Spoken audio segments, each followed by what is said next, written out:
Bismillahirrahmanirrahim. Assalamu alaikum. My name is Mohammad Sharif. You are watching Sindhi Knowledge Factory channel. In this class, we will learn about present simple tense and passive voice. आज की class में असीं present simple tense यानी कि present indefinite tense के passive voice में सीखंदासूं।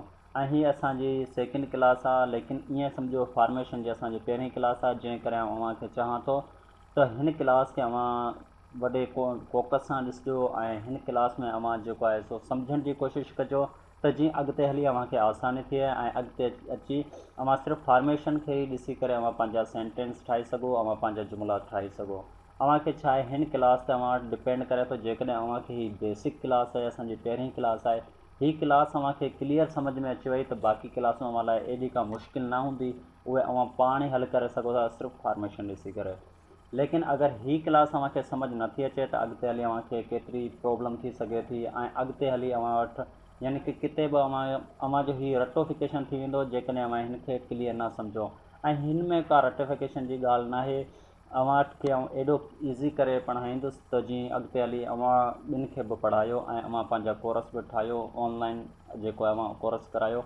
लेकिन हिन class खे आउं चाहियां थो तव्हां जेतिरो थी सघे एतिरो अव्हां हिन खे फोकस सां पढ़िजो ऐं हिन क्लास में अव्हां सम्झण जी कोशिशि कजो, अव्हां हिन क्लास ते टाइम ॾिजो। ऐं हिन वीडियो खे स्टार्ट करण खां पहिरीं अव्हां सां गुज़ारिश कंदुसि त जेकॾहिं अव्हां असांजे हिन चैनल खे अञा ताईं सब्सक्राइब न आहे कयो त हींअर हिन चैनल खे सब्सक्राइब करे छॾियो त जीअं असांजी नेक्स्ट अचण वारी वीडियो अव्हांखे मिली सघे। ऐं असांजी हिन वीडियो खे लाइक करियो त जीअं तव्हांजी जेको सपोर्ट आहे इहो असांखे मिली सघे। ठीकु आहे, छा आहे त अव्हांजी सपोर्ट सां असां में कॉन्फिडेंस ईंदो आहे ऐं असां में जेका आहे एनर्जी ईंदी आहे त जीअं असांजी महिनत जेका आहे उहा असांजी पूरी थी रही आहे। अव्हांजी सिर्फ़ु सपोर्ट खपे असांखे। छा आहे, असांजी वीडियो खे लाइक करियो ऐं असांजी वीडियो खे पूरो ॾिसो, स्किप न कंदा करियो, डाउनलोड भले करियो, लेकिन अव्हां जेको आहे असांजी वीडियो खे ॾिसंदा बि करियो। त स्टार्ट करियूं था हिन क्लास खे। सभिनी खां पहिरीं असां फॉर्मेशन जी ॻाल्हि कंदासीं त हिन जा फार्मूलो छा आहे ऐं फॉर्मेशन खे सम्झण जी ॻाल्हि कंदासीं। अव्हां हिते गौर कजो त फॉर्मेशन आहे छा, इन खे सम्झिबो कीअं आहे ऐं इन सां असां जुमिला कीअं ठाहे सघूं था। अच्छा, स्टार्ट कंदा आहियूं। असां एक्टिव वॉइस जा फॉर्मेशन खे असीं पोयां सिखिया आहियूं त एक्टिव वॉइस जी फॉर्मेशन खे ऐं इन जी मदद सां असां जुमिला कीअं ठाहींदा आहियूं। लेकिन असां हाणे ॻाल्हि कंदासीं पैसिव वॉइस जी, यानी कि पैसिव वॉइस जी जेका फॉर्मेशन आहे इन खे असीं कीअं सम्झंदासीं ऐं इन सां असां जुमिलो कीअं ठाहींदासीं ऐं जंहिंजी माना छा हूंदी। त हाणे ॻाल्हि कंदा आहियूं एक्टिव वॉइस जी अफर्मेटिव जी। एक्टिव वॉइस जे अफर्मेटिव, हाणे हिते ॾिसो असीं एक्टिव वॉइस जे अफर्मेटिव जो फार्मूलो रिवाइज़ करे रहिया आहियूं। यानी कि असां पैसिव वॉइस सां गॾोगॾु एक्टिव वॉइस खे बि पढ़ंदासूं, एक्टिव वॉइस जे फॉर्मेशन बि ॾिसंदासूं, एक्टिव वॉइस जा जुमिला बि ॾिसंदासूं। यानी कि असांजो एक्टिव वॉइस रिवाइज़ थींदो, लेकिन इन सां गॾोगॾु असां पैसिव वॉइस खे बि सिखंदासूं। हिन पैसिव वॉइस खे सिखण सां अव्हांजो एक्टिव वॉइस जो कॉन्सेप्ट बि क्लियर थींदो ऐं अव्हांजो जेको आहे सो पैसिव वॉइस बि क्लियर थींदो। एक्टिव वॉइस जी जेका अफर्मेटिव जी फॉर्मेशन हुई उहा आहे subject plus first form of verb plus object. ठीकु आहे, इन खे असीं सिखिया आहियूं। हाणे ॻाल्हि कयूं था पैसिव वॉइस जी अफर्मेटिव जी। इन में छा आहे, सभ खां पहिरीं ऑब्जेक्ट जेको अव्हांजो एक्टिव वॉइस में सभ खां लास्ट में हो, इहो असां सभ खां पहिरीं ऑब्जेक्ट ॾींदासीं, पोइ इज़ ॾींदासीं, एम ॾींदासीं, आर ॾींदासीं, पोइ third form of verb plus by plus subject last में ॾींदासीं।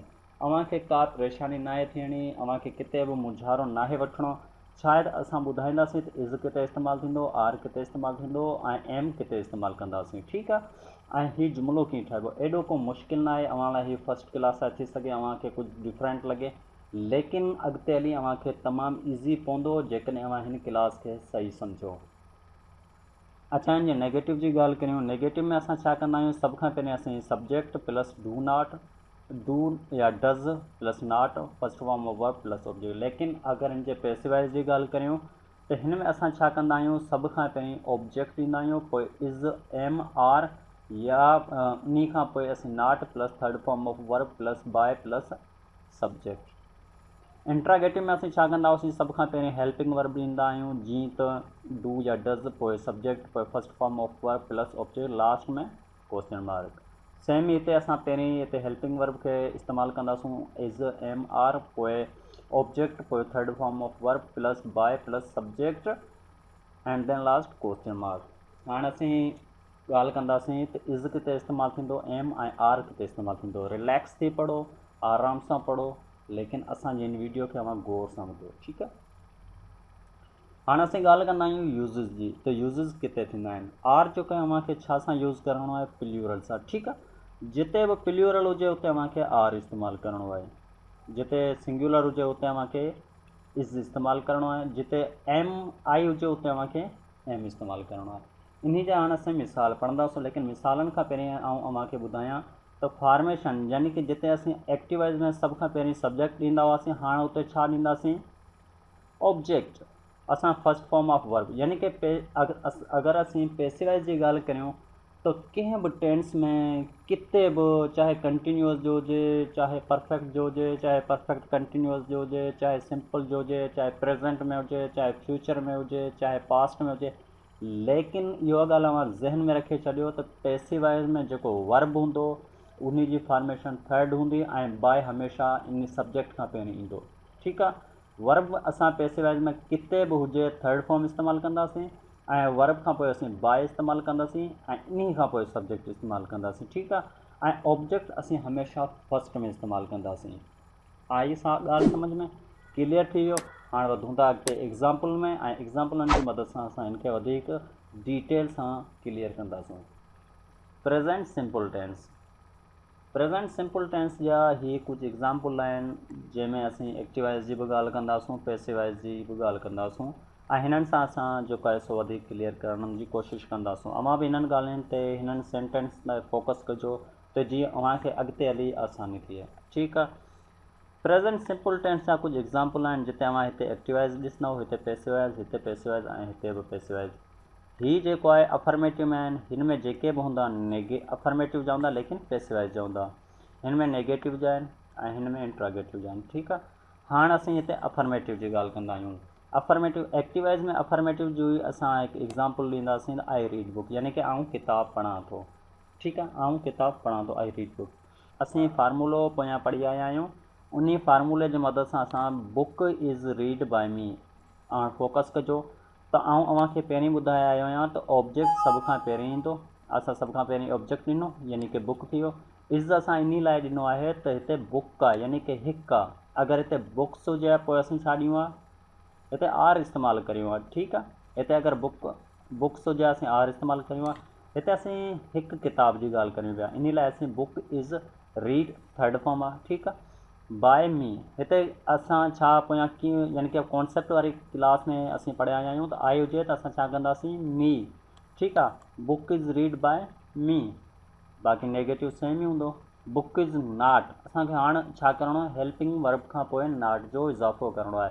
Book is not read by me. Interrogative में असीं छा कंदा आहियूं, हेल्पिंग वर्ब खे फर्स्ट में आणींदा आहियूं, जीअं पोयां असां सिखिया आया आहियूं त इज़ बुक रीड बाय मी, ऐं लास्ट में असांखे क्वेश्चन मार्क ॾियणी आहे, ठीकु आहे।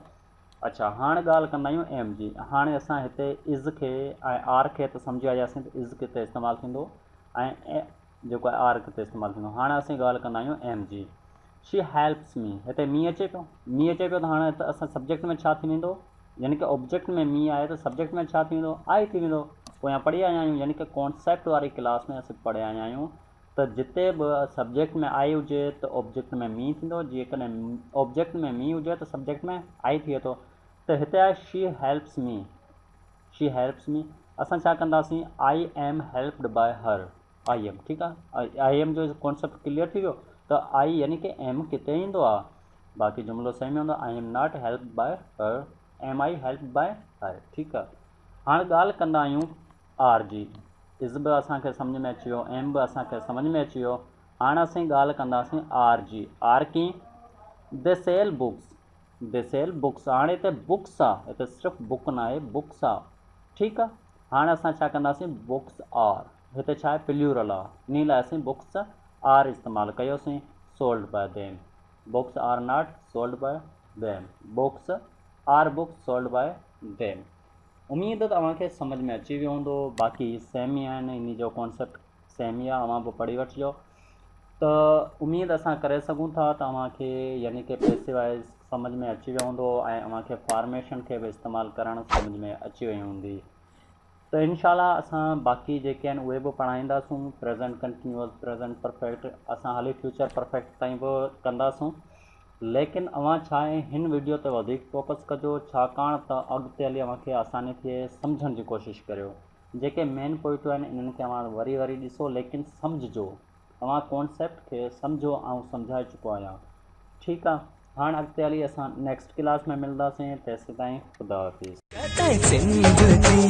सिंध वारा जियन सिंधी टोपी अज वारा जियन इहा सिंध जी रीता सिक भरी प्रीता रची नच